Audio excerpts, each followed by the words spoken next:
욕망 야담이 시작됩니다.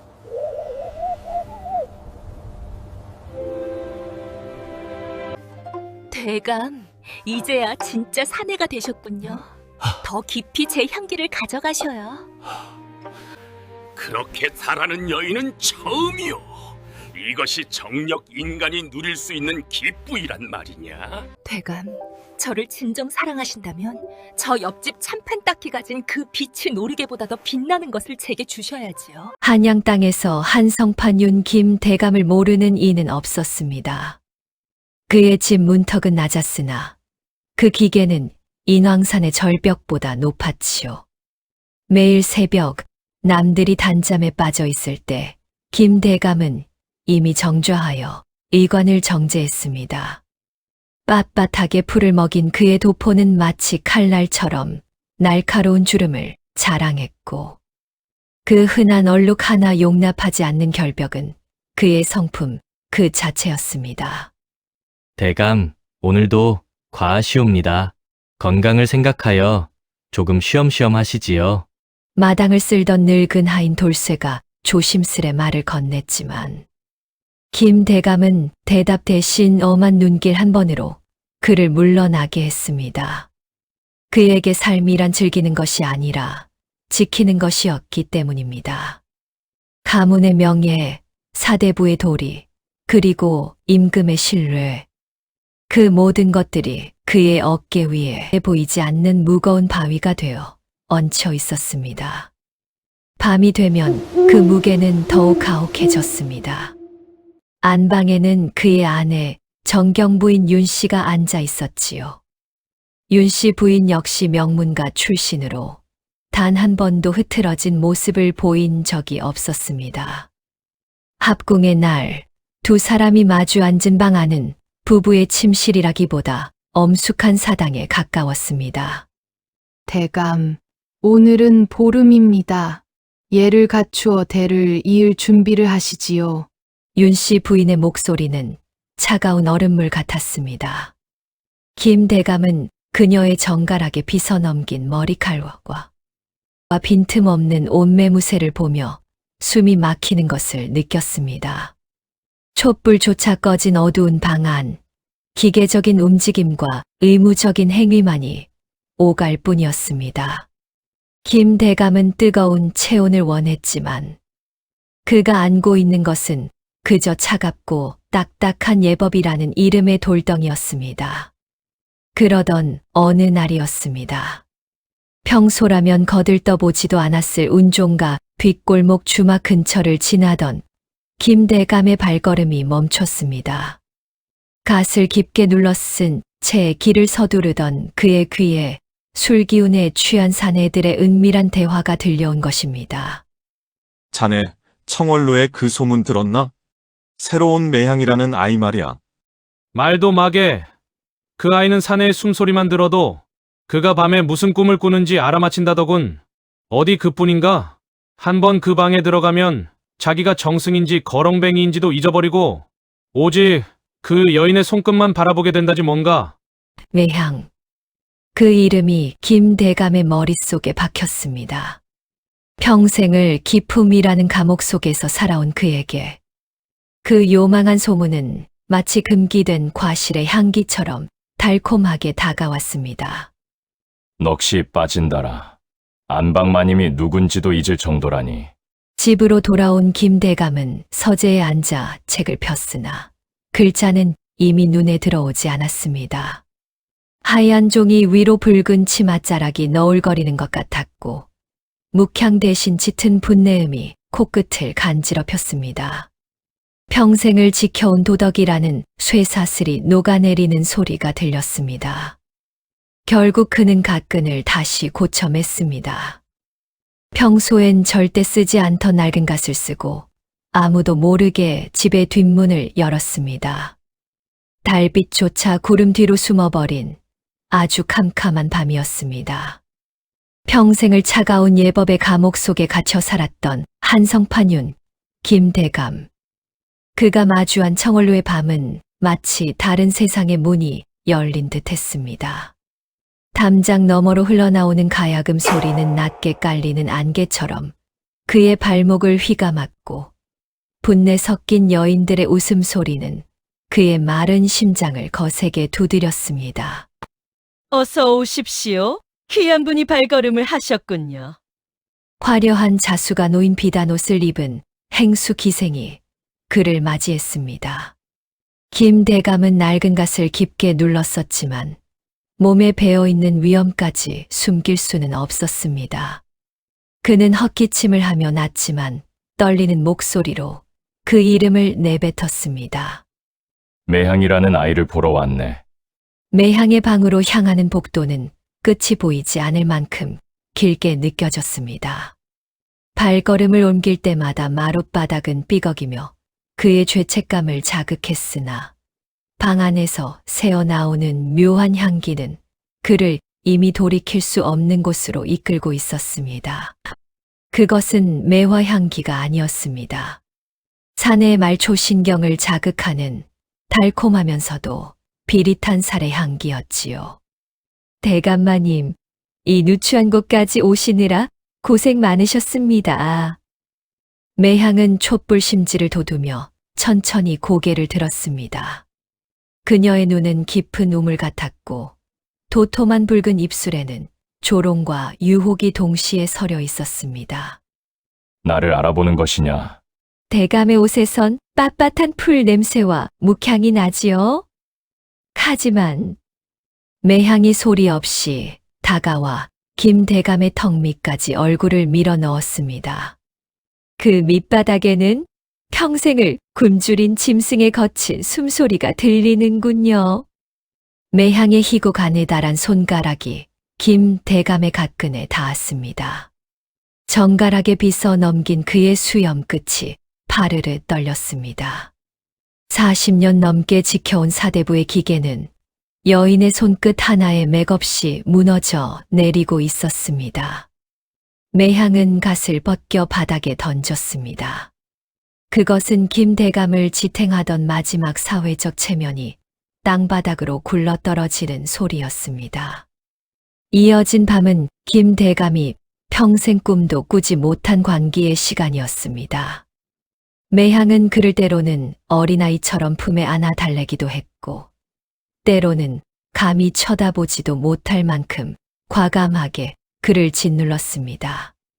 안방마님의 차가운 예법에 길들여졌던 김 대감에게 매향의 뜨겁고 본능적인 몸짓은 영혼을 태워버릴 듯한 불길이었습니다.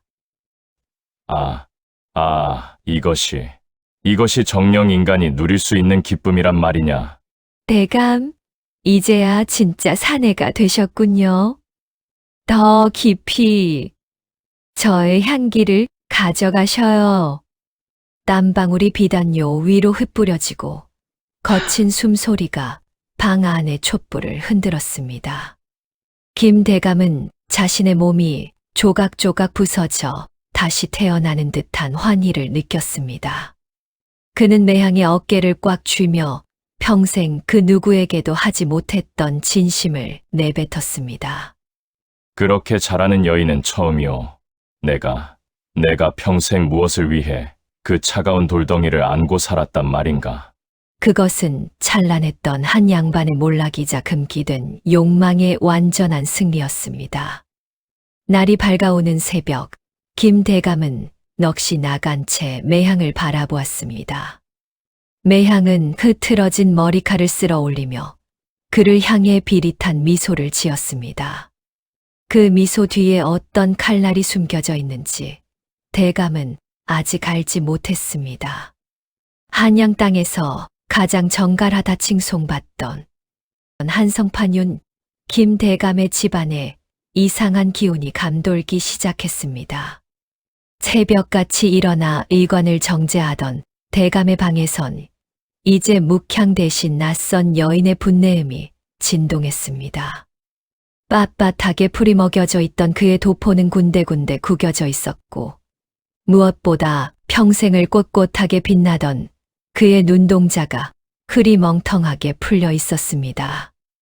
그 눈은 더 이상 나라시를 보지 않았고, 오직 청월로의 붉은 등불만을 쫓고 있었습니다. 안방마님 윤 씨는 이 변화를 누구보다 먼저 눈치챘습니다. 그녀는 대감의 옷을 갈아입히다 소매 끝에 묻은 연지 자국을 발견했을 때도, 밤마다 대감이 서재가 아닌 담장을 넘는 소리를 들었을 때도 단 한마디도 내뱉지 않았습니다. 하지만 그녀의 가슴 속에는 평생을 지켜온 가문의 명예가 무너지는 소리가 들리고 있었고, 그 차가웠던 서리는 서서히 날카로운 살기로 변해가고 있었습니다. 대감, 요즘 들어 곳간의 열쇠가 자주 자리를 비웁니다. 윤씨 마님이 찻잔을 내려놓으며 나직하게 물었습니다. 김 대감은 찻잔을 든 손을 미세하게 떨며 시선을 피했습니다. 집안의 대소사를 챙기다 보면 그럴 수도 있는 일이 아니오. 대감의 목소리는 예전의 위엄을 잃고 갈라져 있었습니다. 사실 대감은 매향이 요구하는 진귀한 보석과 비단을 대기 위해 조상 대대로 내려온 전답을 팔고 안방마님의 갑옷까지 몰래 빼돌리고 있었습니다. 매향은 이제 단순한 연인이 아니었습니다. 그녀는 대감의 귀에 대고 속삭였습니다. 대감, 저를 진정 사랑하신다면 저 옆집 참판댁이 가진 그 빛의 놀이개보다 더 빛나는 것을 제게 주셔야지요. 그 달콤한 혓바닥에 취한 대감은 이성을 잃었습니다. 그는 결국 하지 말아야 할 선택을 했습니다. 조정의 기밀을 팔아넘기고 매향의 뒤를 봐주는 검은 세력들과 손을 잡기 시작한 것입니다. 가문은 서서히 안에서부터 썩어 들어갔습니다. 하인들은 대감의 눈치를 보며 웅성거렸고, 윤씨 마님은 텅 빈 보석함을 어루만지며 밤을 지새웠습니다. 그러던 어느 날, 마님은 대감의 서재 밑바닥에서 매향에게 보내려던 밀서를 발견했습니다. 거기엔 아내인 자신을 패하고 매향을 첩으로 들이겠다는 충격적인 내용이 적혀 있었습니다. 30년 세월이 무참히 짓밟히는 순간이었습니다. 윤씨 마님의 눈에서 핏물이 고인 듯한 안광이 번뜩였습니다. 내 이 가문을 위해 평생을 바쳤거늘 천한 기생년의 놀이개가 되어 나를 버리려 하는가? 마님은 천천히 비단 치맛자락을 말아주었습니다. 그녀의 손끝이 부르르 떨렸지만 입가에는 기괴할 정도로 차가운 미소가 걸렸습니다. 그것은 사랑하는 남편에 대한 배신감보다 자신의 제국을 지키기 위한 잔혹한 결심에 가까웠습니다. 한편 청월로에서 매향은 대감이 가져온 황금을 보며 비웃고 있었습니다. 대감은 그녀가 자신을 진심으로 연모한다 믿었지만 매향에게 대감은 그저 단물이 다 빠지면 버려질 늙은 먹잇감에 불과했습니다. 대감의 뒤편 어둠 속에서 한 사내가 나타나 매향의 어깨를 감쌌습니다.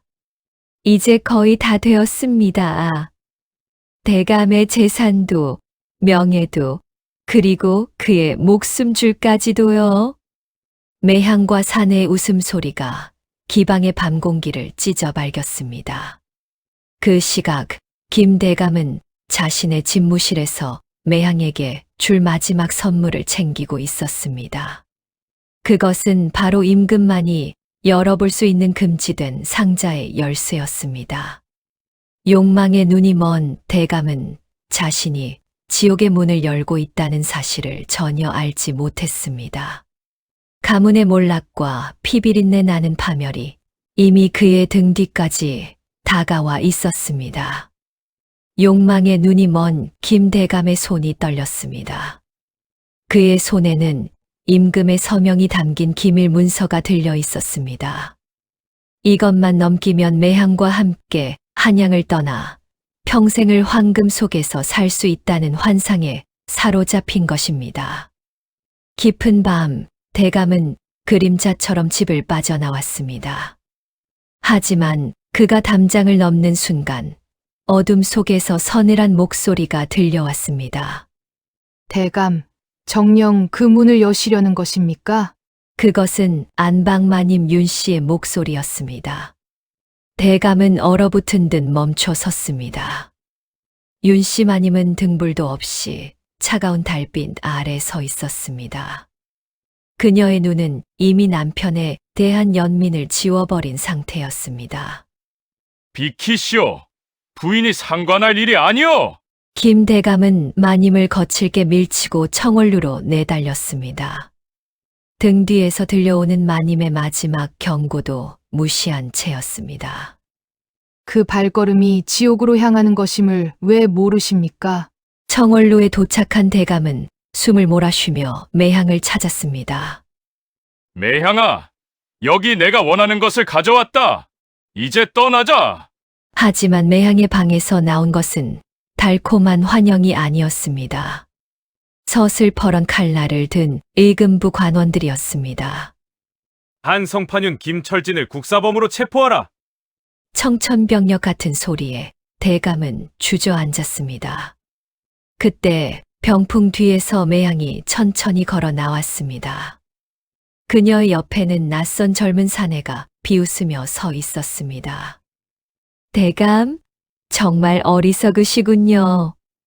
매향의 목소리는 얼음장처럼 차가웠습니다. 당신 같은 늙은이가 가진 건 명예뿐인데, 그걸 제 발로 버리셨으니, 이제 무엇이 남았겠습니까? 대감은 피를 토하듯 절규했습니다. 내가 어찌 나에게 이럴 수 있느냐? 매향은 대감이 가져온 기밀 서류를 관원에게 넘기며 웃었습니다. 그녀는 처음부터 대감을 파멸시키기 위해 윤 씨 마님과 은밀한 거래를 했던 것입니다. 윤 씨 마님은 가문의 명예를 더럽히는 남편을 살려두느니 차라리 제 손으로 처단하고 가문을 지키기로 결심했습니다. 대감은 차가운 바닥에 끌려가며 뒤를 돌아보았습니다. 저 멀리 어둠 속에서 마님이 자신을 지켜보고 있었습니다. 그녀의 눈에는 슬픔도 분노도 남아있지 않았습니다. 오직 무너진 제국을 다시 세우려는 도끼 서린 안방마님의 위엄만이 번뜩일 뿐이었습니다. 김 대감의 화려했던 욕망은 그렇게 비릿한 피 냄새와 함께 저물어가고 있었습니다. 차가운 바닥에서 눈을 뜬 김 대감. 한때 한양을 호령하던 드높은 위엄은 누더기가 된 수위와 함께 악취를 풍기고 있었습니다. 그를 찾아온 것은 그리던 매향이 아니었습니다. 죽음을 알리는 검고 쓴 약사발뿐이었지요. 대감, 마지막 가는 길. 부디 가문의 명예를 생각해 의연히 가시옵소서. 약을 받아든 대감의 손이 사시나무처럼 떨렸습니다. 그제야 그는 모든 진실을 깨달았습니다. 자신을 욕망의 늪으로 끌어들인 것은 매향이었으나 그 늪에 자신을 영원히 수장시킨 것은 바로 30년을 함께 산 아내 윤 씨 부인이었다는 것을. 그녀는 가문이 역적으로 몰살당하는 것을 막기 위해 남편을 제물로 바치고 가문을 지켜낸 것입니다. 대감의 마지막 눈동자에 비친 것은 청월루의 붉고 화려한 등불의 잔상이었습니다. 그는 피를 토하며 차가운 감옥 바닥에 쓰러졌습니다. 그의 화려했던 욕망은 그렇게 비릿한 끝을 맺었습니다. 그 시각 청월루의 매향은 새로운 비단옷을 입고 교태로운 웃음을 흘리고 있었습니다.